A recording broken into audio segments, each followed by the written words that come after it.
Assalamualaikum warahmatullahi wabarakatuh.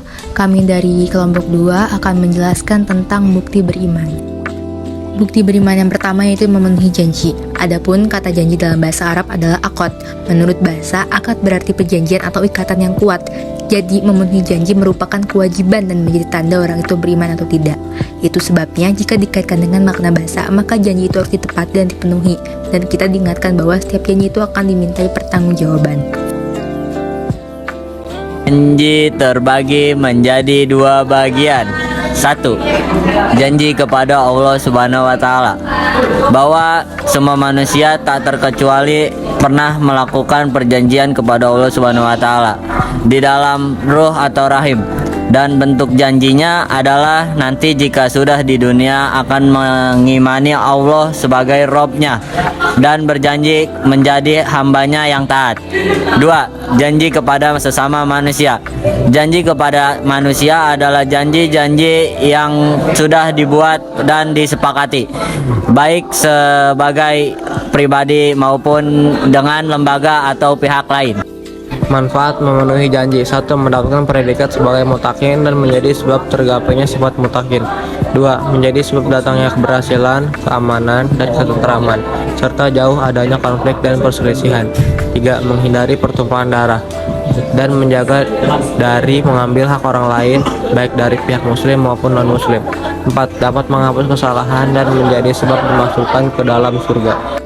2. Mensyukuri nikmat. Ada dua kata dasar yang digunakan, yakni syukur dan nikmat. Syukur menurut bahasa berarti membuka atau menafkan. Lawan dari syukur adalah kufur yang berarti menutup dan menyembunyikan. Mensyukuri nikmat adalah berterima kasih kepada Allah Subhanahu wa Ta'ala atas segala nikmat yang telah dianugerahkan kepada kita. Caranya adalah menggunakan segala nikmat tersebut sesuai dengan tujuan nikmat itu diberikan. Perwujudan bersyukur. Pribadi yang bersyukur itu ditandai dengan menyatunya hati, lisan, dan perbuatan. Tidak boleh terpisah, hati dan lisan menyatu tetapi perbuatannya tidak sesuai. Keuntungan bersyukur adalah manfaat dan maslahatnya kembali ke Anda sendiri, lebih bahagia dan optimis, dan jauh lebih produktif. 3. Memelihara lisan. Pentingnya menjaga lidah. Penggunaan lisan yang tidak terjaga menjadikan perang yang menimbulkan korban jiwa mulai dari hitungan yang kecil sampai mencapai ribuan, bahkan jutaan. Sebaliknya, melalui lisan juga muncul berbagai macam kedamaian, kesejukan, cinta, dan harapan yang tersemai di lubuk jiwa untuk satuan, puluhan, ribuan, jutaan, bahkan miliaran umat manusia. Lisan antara fitnah, gibah, dan buhtan. Fitnah adalah komunikasi satu orang atau lebih yang bertujuan untuk memberikan stigma negatif atas suatu peristiwa yang dilakukan oleh pihak lain berdasarkan fakta palsu yang dapat mempengaruhi penghormatan, wibawa, atau reputasi seseorang. Gibah.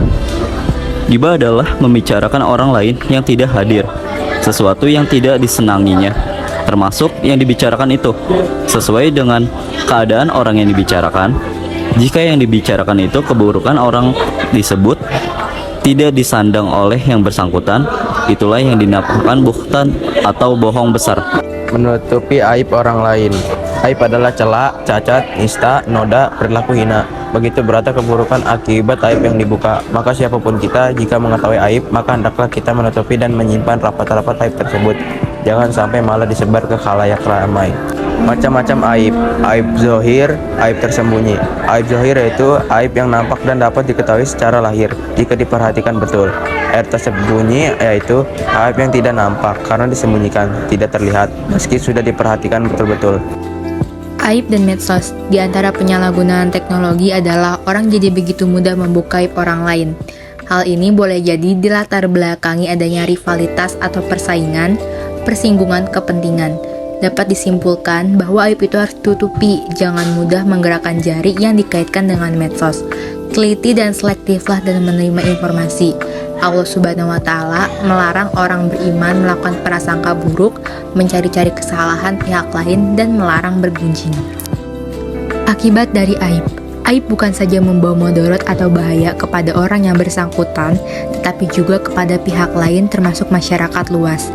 Kisah Nabi Musa alaihissalam dengan umatnya dapat dijadikan ibarah atau pelajaran. Membuka aib orang lain sama saja dengan membuka aib diri sendiri.